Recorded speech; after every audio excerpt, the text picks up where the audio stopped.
beetroot. Mmm, yum, yum, yum, yum, yum. I could just eat it up right now. Urgh.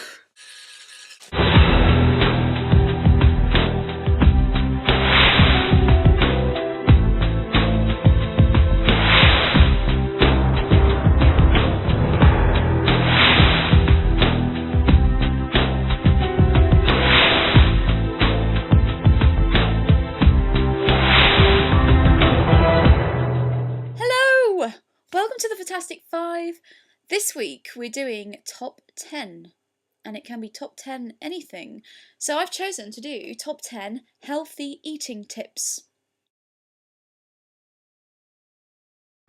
Make sure that every week you go out and buy fresh groceries, because myself, when I don't have stuff in the house, that's when I'm going to order a takeout or go to the supermarket locally, which doesn't have a huge amount of variety, and just get something that's just convenient. I always make sure I've got, always, cucumber, hummus, cottage cheese in, because without these, I really want to eat crisps and chocolate. When I've got so many fruits and vegetables in the house, and it's a lot of variety, and you know, I do it regularly, it just seems like I'm there all the time and I only go once a week. It's impossible to make an excuse and say I've got no variety and I've got nothing in. Let's get a takeout. So I'm going to take you on my little grocery shop and film a couple of bits and probably humiliate myself in the process. I'm about to spend 10 quid. 10 quid on sanitary products. Sorry, too much information. Bananas, mushrooms, blueberries, broccoli, pineapple, lots of cucumber. Every girl needs a good thick cucumber. I'm going to try and make a tower of sanitary products. Yeah, that's pretty. Have a really wide variety of fresh foods available. So I do not ever snack on crap, because I have things around the house like this. I have pineapple, blueberries, grapes, apples, bananas, satsumas, and melons.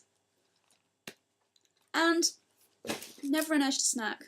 Never, because, I mean, why would you want to snack when you've got all that fresh food, all those fresh foods around you and such variety?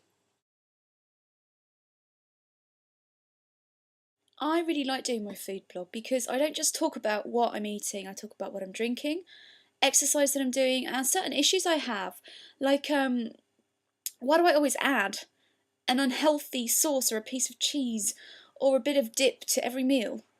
And I kind of look at the reasons why I'm doing that, and I sort of think, do you know what?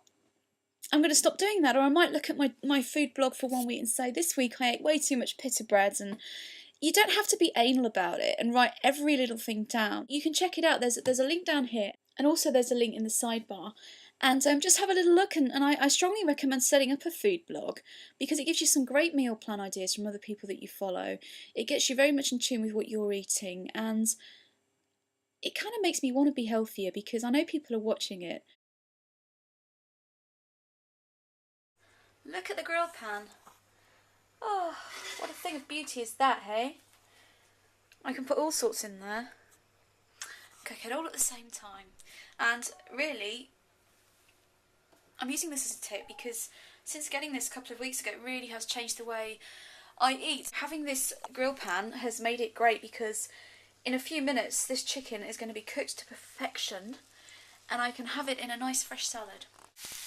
Pineapple, beans, tomato, half a chicken breast, all cooks together already at the same time. I have got a bit of a thing for curry, and I've got a thing for various other items of food, including chips. And I've made healthier versions of them in the past. It's enjoyable cooking. I love cooking. And I would rather cook myself something like this, which is the same as what I enjoy, but a bit healthier, and that I've put time and effort into and can really appreciate, than just make an order or buy something convenient and just scoff it down really quickly. And believe it or not, you can make a healthy substitution for pretty much anything that you like to eat or drink. So this is my handbag, and in my handbag I have an apple, Satsuma. I never leave my house without things like this in my bag, because then I'm not going to be tempted, if I get a bit peckish, to go into a, an off-licence, a newsagent or whatever, and buy a chocolate bar. Because I've always got things with me. No excuse. If you're really, really, really hungry, which I frequently am, you can volumise your food and make it bigger with very low calorie things. You can volumise a sandwich by putting a lot of salad into it. You can volumise pretty much any cooked meal by adding veggies, onions, peppers.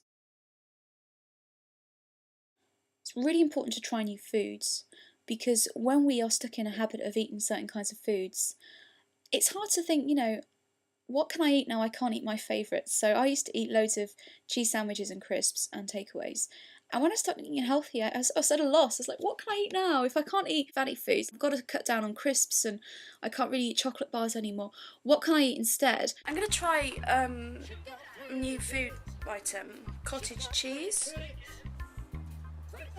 It doesn't look great. My mum used to eat this all the time, and I've never been into it. It looks like rice pudding. It's kind of a perverse version of a cheese. Today I'm going to try this.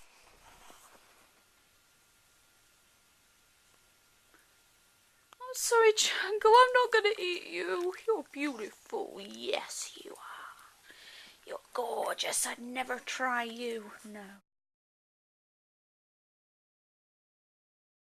Now, this is a topic that me and Natasha have been debating, and there's a link in the sidebar to an article I wrote about this on one of my blogs, and if you click on comments at the bottom, then you can read what we were discussing in more detail. But I was really craving a couple of weeks ago a takeaway. I just wanted one so badly, and all week I wanted a takeaway, and as a result I overate on all my meals. I overate a little bit more to try and compensate for the fact that I was missing what I really craved from my diet. I came to the realisation that a craving typically lasts an hour, 2 hours. And yes, there are root reasons why I resort to certain foods, and I am still rewarding myself a little, somewhat. But if I'm really craving something to the point where I want it the next day and the day after, and it's affecting my day-to-day eating, it's better that I eat a small portion of what I actually want and really enjoy the food and really appreciate it and think about where it's come from and what effort has gone into making it. Eat it slowly and just taste it. Thoroughly taste it rather than gobble it down and it will be gone as quickly as possible. Self-analysis. Take time to really think about your attitude towards food and how you use food, whether it's for comfort eating, for security to soothe yourself, for habitual reasons because it's always what you've done. Why do you eat certain things? Why do you always reach for something unhealthy? Why do you feel the need to eat really quickly? Why do you feel that you deserve something? Why do you think, fuck it, I'm going to eat what I want? Why do you think, I've done so well this week, I'm going to reward myself? Think about all these reasons and look into yourself. I panic eat. If I go to a buffet, I want to eat more than I actually need, and I fill up my plate so high because I worry that when I go back there won't be any left.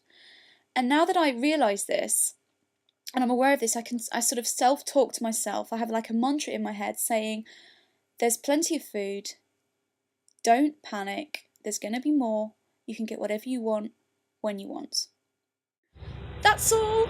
I hope this video has been helpful, and please stay tuned tomorrow for Death of the Fat Man, who is one minx, and thanks for watching. Bye!